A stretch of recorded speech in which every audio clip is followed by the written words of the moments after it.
Funding for this talk comes from TrialX, connecting patients to clinical trials.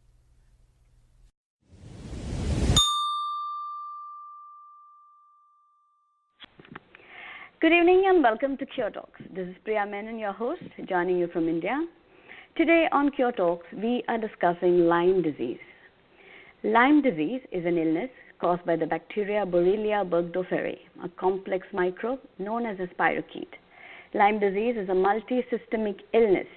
If left untreated, it can become severely debilitating and can affect multiple organs, including the central nervous system, joints, heart, and brain. It presents in multiple stages from acute to chronic illness. The Global Lyme Alliance is pleased to present this talk with Cure Talks on the topic Highlights from the 18th Annual International Lyme and Associated Diseases Scientific Conference, an important conference bringing together leading physicians, scientists, and others with expertise in tick-borne diseases to share important research updates and other evidence-based clinical data with their peers. Today's talk will cover a summary of key data and information presented here. I welcome the experts on the panel, Dr. Kenneth Lena, a Lyme disease expert and also on the board of directors of the International Lyme and Associated Diseases Society, the Scientific Advisory Board of the Lyme Disease Association, among others. Dr. Samuel Shore, Associate Clinical Professor, George Washington University, Healthcare Sciences. Dr. Tom Moorcraft, Board Certified in Family Medicine and Osteopathic Manipulative Treatment. Dr. Leo Shea, Clinical Associate Professor of Rehabilitation Medicine at Rusk Institute. He also serves on the Scientific and Community Advisory Board for the Study of Lyme Disease at Stanford University Medical Center. Welcome to Cure Talks, everyone. Thank you. Thank you. Thank you. The patient panel leading the discussion today is Jackie Bailey and Jennifer Crystal. Jackie is nurse practitioner at Apheresis Associates of Northern Virginia, and Jennifer is a writer and educator working on a memoir about her journey with chronic tick-borne illness. Welcome to Cure Talks, Jackie and Jennifer. Thank you, Priya. Yeah. We will now give you a brief outline. Oh, sorry? Yeah, Jackie. Yeah. I will now give you a brief outline of the talk format today. Jackie Bailey will begin with the discussion, followed by Jennifer Crystal. Towards the end of the talk, we will be taking in questions from the audience. The dial-in to ask your question live is 718-664-6574. I repeat, 718-664-6574. This number will be posted on curetalks.com webpage, and we will be repeating this number before we begin the QA. You can also post your questions in the comment section of the Cure Talks page or email me, priya@trialx.com, with the same. I once again welcome everyone to today's episode of Cure Talks. With that, I will now hand over to Jackie to begin with the discussion. Jackie, over to you. Thank you, Priya. Yes, I'm a nurse practitioner in Northern Virginia as well as a chronic Lyme patient. I have the typical story of many Lyme patients in that I did not see a tick or have a bullseye rash. I didn't have a lot of the classic signs and symptoms that I learned about in school, such as Bell's palsy or swollen knee. So it took many medical providers to figure out what was going on when I first presented. I had a false negative ELISA and a misdiagnosis. And then I was finally lucky enough to see a doctor who was well educated about Lyme and testing. I've been treating for a year, and I'm doing great, and I'm transitioning to herbals now after a year of antibiotics.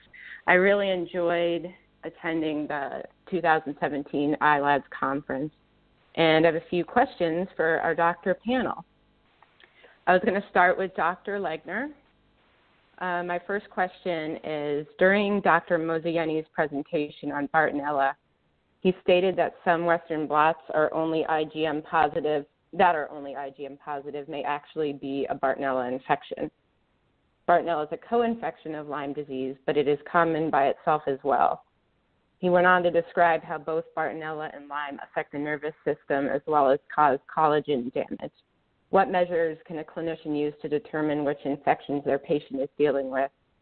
Or do we need to rely on empiric treatment until tests improve? Thank you. Well, as with any medical condition, the eliciting the history is extremely important, both for Lyme and for Bartonellosis.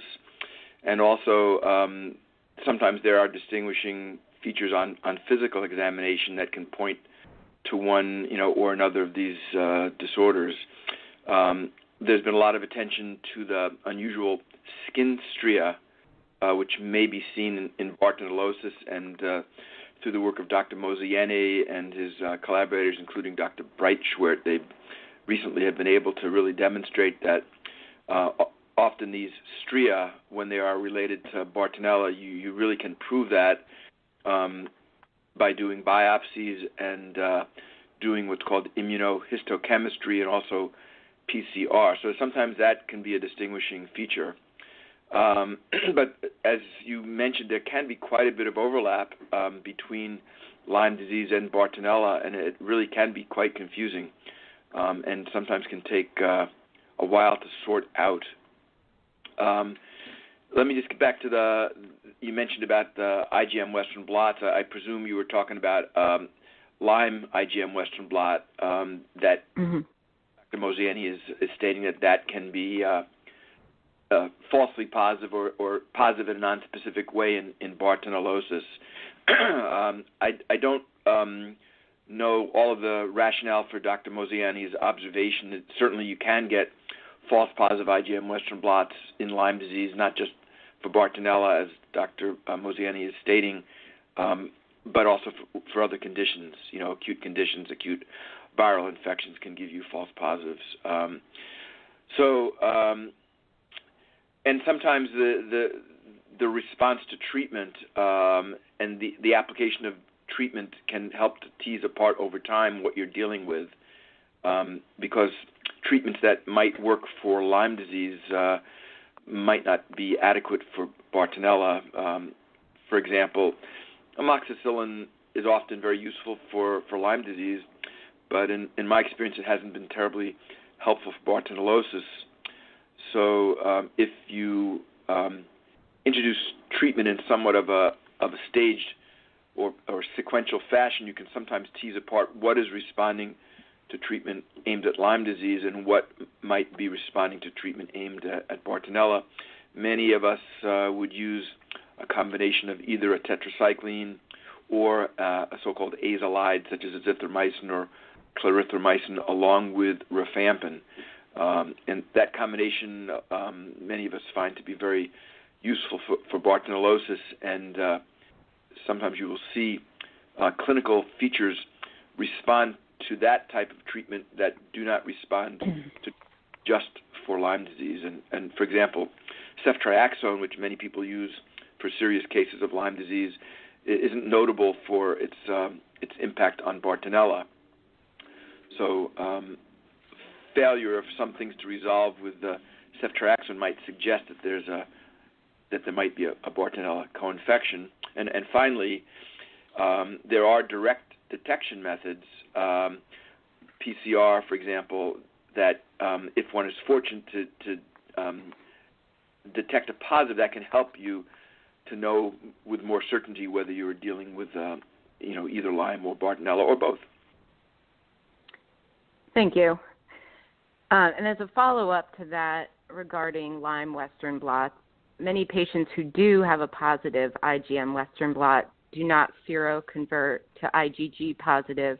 Why is this the case in Lyme disease, and why is it different from the normal immune response in other human infections?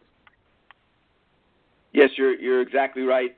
Many typical infections, when the person is first exposed, the immune response tends to be IgM, and then with the passage of time, and often as the infection is vanquished, the IgM shuts off, and there's what's called class switch to IgG.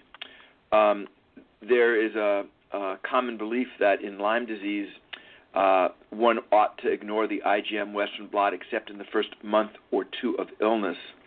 The problem is that in many patients who have Lyme on a more chronic phase, that IgM persists, and not only that, often additional bands, including bands of very high specificity, will develop over time that makes me think it's very unlikely that the IgM reactivity is false. And of course, there are other ways you can sometimes substantiate that by direct detection methods. The work of probably Nicole Baumgarth has probably been the most instructive into possibly explaining why that class switch from IgM to IgG does not occur, or often does not occur in Lyme. In a mouse model of Lyme, she's demonstrated that the Borrelia infection completely disrupts the normal architecture of the lymph nodes and what we call germinal centers. That architecture is very important in the normal development of the immune response, with different cells of the immune system being organized in 3 dimensions and presenting antigens. And the germinal centers in this mouse model of Lyme, which are usually kind of like little spheres sitting within the lymph node, those get completely disrupted and disorganized. And a lot of us suspect that might explain why there often is this failure of class switch from IgM to IgG. And there probably are other reasons as well. All right. Thank you, Dr. Ligner. Sure. My next question is for Dr. Shore. After attending the most recent ILADS conference and during your term as ILADS president, can you let the patient community know what's new in terms of treatment of Lyme disease? Dr. Horowitz talked about his new Dapsone protocol at the conference. Can you tell us who would and wouldn't be a good candidate for treatment with Dapsone? Sure. The use of Dapsone, which traditionally has been used for leprosy, can be used particularly for those recalcitrant patients who not only have Borrelia but often have the co-infection of babesiosis, which is a parasite in the red blood cells, and that it's not a first-line drug, but it has been shown, when chosen carefully and monitored carefully, because anemia can develop among other things, that it may be a useful add-on in a second or third line priority. There are other interventions that were described in the conference. Of particular note was the evidence-based lecture of Dr. Leone, who discussed a number of the herbals that had anti-Borrelia activity and one with anti-Babesia activity. Artemisinin, Artemisia, has been shown to affect persister cells, which is a new and upcoming evolution of understanding why Borrelia can become chronic. But Artemisia has been shown, at least in the test tube, to have efficacy against persister cells. Curcumin, another herbal, has been shown to have efficacy for Babesia. So these are just a few of the interventions described. Great. Can we discuss the evidence of persistent Borrelia infection after antibiotic treatment found in the 2012 Monica Embers study of rhesus macaques, or the findings thus far of the NIH xenodiagnostic studies, which were discussed at the conference briefly, or the Columbia postmortem studies? And I'm mostly interested in this because I want to know how I can determine if I'm still dealing with an active infection versus tissue damage or autoimmunity when I'm looking at my symptoms. Right, and you've combined a couple of questions, so let me tease this out. In relation to the Monica Embers study, she is one of the cutting-edge researchers in the evaluation of non-human primates using the rhesus macaque monkeys. And the study to which you're alluding, the monkeys who were Borrelia naive, meaning that they were healthy beforehand, were infected with Borrelia-infected ticks. 4 months after that inoculation, they were treated with the equivalent of a human dose of doxycycline, 100 milligrams twice daily for a month. 3 and 6 months after completion of the antibiotics, there was a feeding of Borrelia naive ticks that had not been fed before, so that to determine whether in fact there was an ongoing infection in these non-human primates. And in fact, in both the 3 and 6 month follow-up studies, evaluation of those fed ticks were positive. Many of them were positive PCR and culture positive for Borrelia. So that was consistent with the presence of circulating Borrelia infection in those monkeys that had been treated with what many consider to be an adequate treatment course for Lyme disease. Obviously not the case in this setting. The animals, the monkeys, were subsequently sacrificed 8 months after antibiotics, and her second study dealt with the multiple organ involvement on necropsy or post. They identified evidence of infection in the brain, peripheral nerves, skeletal muscle, and the heart, among other locations. So this is very strong evidence that the antibiotics that are used for a month, at least the doxycycline course, in this setting was inadequate to clear the infection. With respect to how do you determine whether you've got an active infection or not, the first to set the stage for what is generally used, the technology traditionally used to test for Lyme disease is characterized as the two-tiered system. The first tier in that two-tiered system is a technology called ELISA, which is inexpensive and supposed to be sensitive. It's then followed by a confirmatory Western blot test, which is supposed to be more specific to the infection. Unfortunately, that there is a plethora of evidence in the literature to indicate that technology approach is not very sensitive, and in some, on average, about 50% sensitive.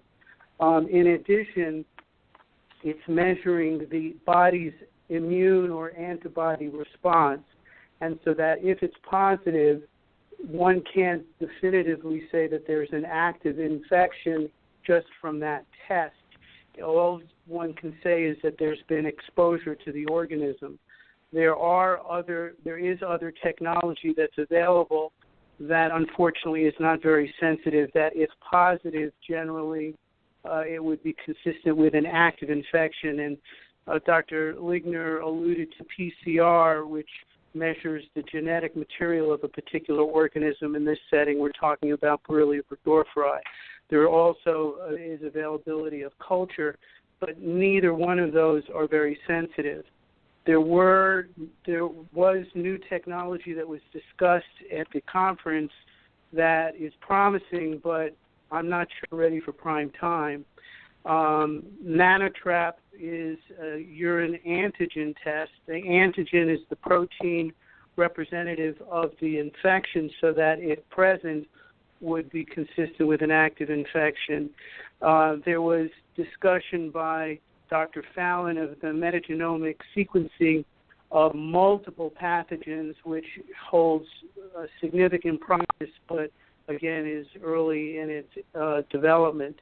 Then there's the stimulation of what we call T cells, which are a part of the immune system that can be stimulated even earlier than antibody production, and that seems to be promising as well, but that's early research. And then there's work being done by John Alcott's group to measure immune markers called chemokines and cytokines that are associated with the infectious process, but that has also to be clarified as to what role that will play in the diagnostic paradigm that we seek. Thank you. That was a lot of good information. Dr. Morecraft, I have a question for you next. Good evening.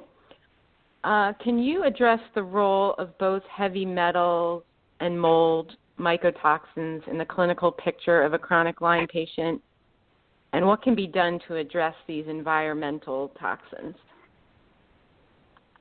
Well, I think these are, two really sort of important, pieces in the role of treatment of chronic Lyme, because I think, rightfully so, we need to focus on these persistent infections because we've learned so much about how they, all the different mechanisms they have for evading our immune system and such.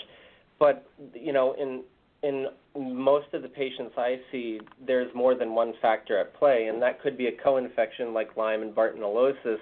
But often, we have Lyme and Bartonella as well as heavy metals and maybe some mold toxins. So there's usually a combination. And what I find both with the mold and the heavy metals is primarily boils down to an inflammatory response. And I kind of look at things where, we're trying to find the root cause of the illness. And so in any event, whatever that root cause is could be, creates a toxic effect on the body.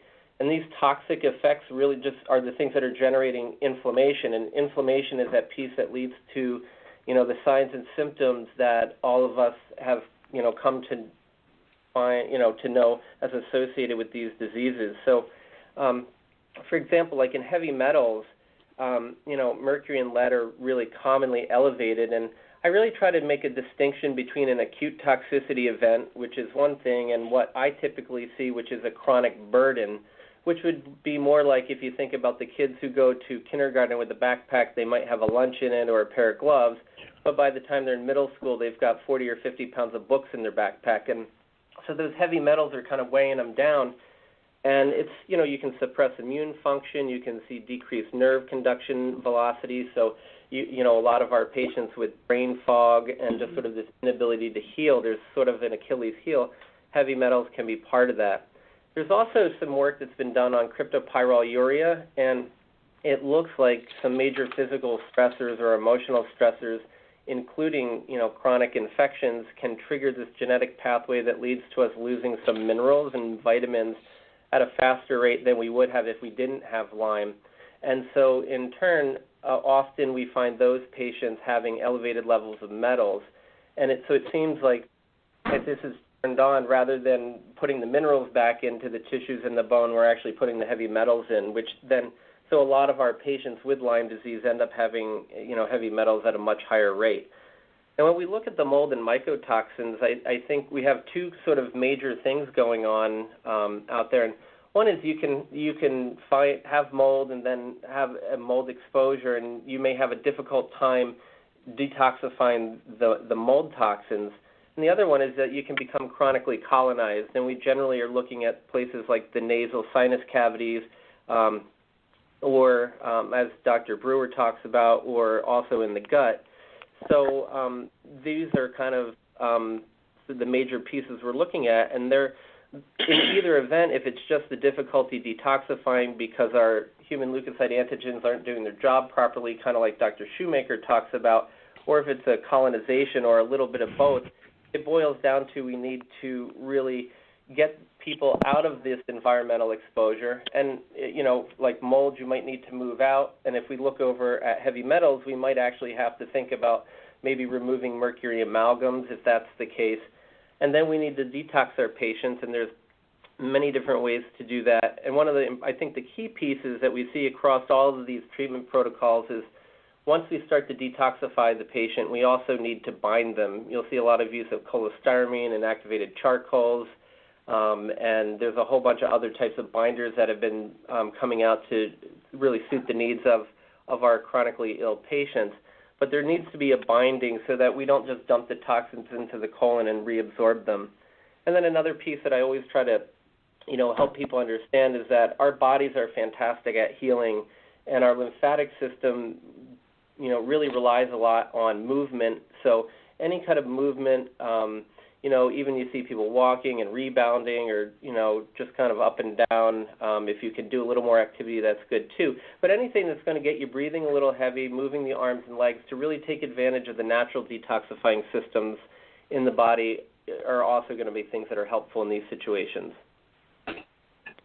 Thanks. You also spoke at the conference about the importance of sleep, and in talking with the other patient moderator on this call, Jennifer Crystal, we both noted insomnia as a major part of our presentation with tick-borne disease. How can Lyme patients improve their sleep, and what can be done if herbal and prescription sleep aids fail? That's a great question. Sleep is so important to healing, and I agree. I think my patients frequently have the same experience that both you and Jennifer have had with insomnia being a huge piece.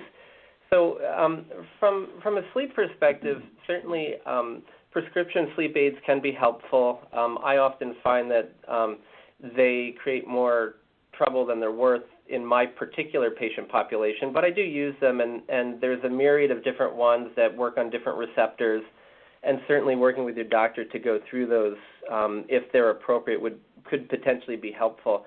I kind of find if you try two and they haven't really worked, it's probably not going to end up working from the pharmaceutical perspective. From the perspective of some of the herbal or natural things you can do, people talk a lot about the use of melatonin, which is sort of a natural hormone that our brain makes, a little gland called the pineal, and it helps regulate our circadian rhythm and such. The problem is a lot of people do get a lot of grogginess in the morning once they are sleeping with melatonin, and I've actually found that liposomal versions of melatonin seem to alleviate that morning grogginess, and that's been very successful for our patients. People can also think about using things like 5-HTP, which is a precursor to serotonin, because serotonin then leads to the production of melatonin. Additionally, GABA is an inhibitory neurotransmitter, so it kind of puts the brakes on the brain and lets you kind of take the edge off of some anxiety, and people can calm down that way, and it can help induce sleep. Inositol is also another thing that works really well that way. And one tried and true trick a lot of people like is just a little bit of magnesium at night. It's good to calm the muscles down and help with spasm and a little bit of pain, but also it's very calming to the nervous system. But when those things don't work, one of the things I ask a lot about is just like when people get up, if they're able to fall asleep but they're waking up at 2 or 3 in the morning, oftentimes what happens is that they actually are hypoglycemic, they have low blood sugar, they have to release some cortisol so that they can mobilize some of the body's stored sugars. And one way to combat that, instead of having to be hungry in the middle of the night, would be to have a sort of a light, complex carb-based meal right before you go to bed.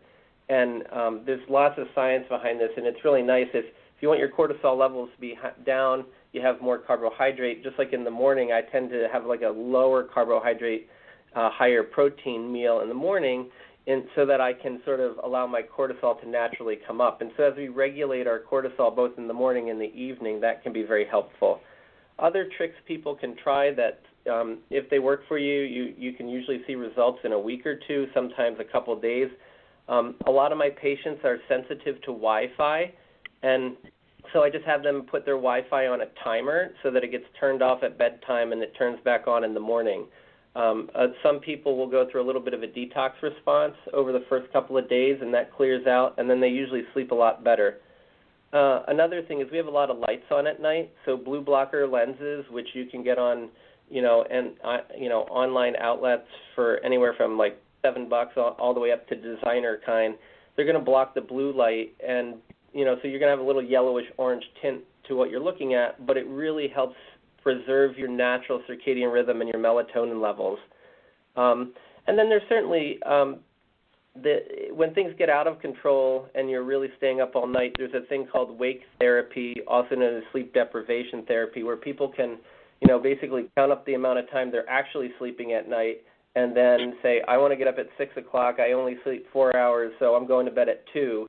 And they basically make them, over the course of a week or two, they ratchet that back to a full 8 hours, and it's essentially exhaustion therapy. I don't find we have to go there too much by trying some of the other tips we talked about. So there's some things that I've found that can be pretty helpful in our chronic Lyme patients. Great. That's some great advice.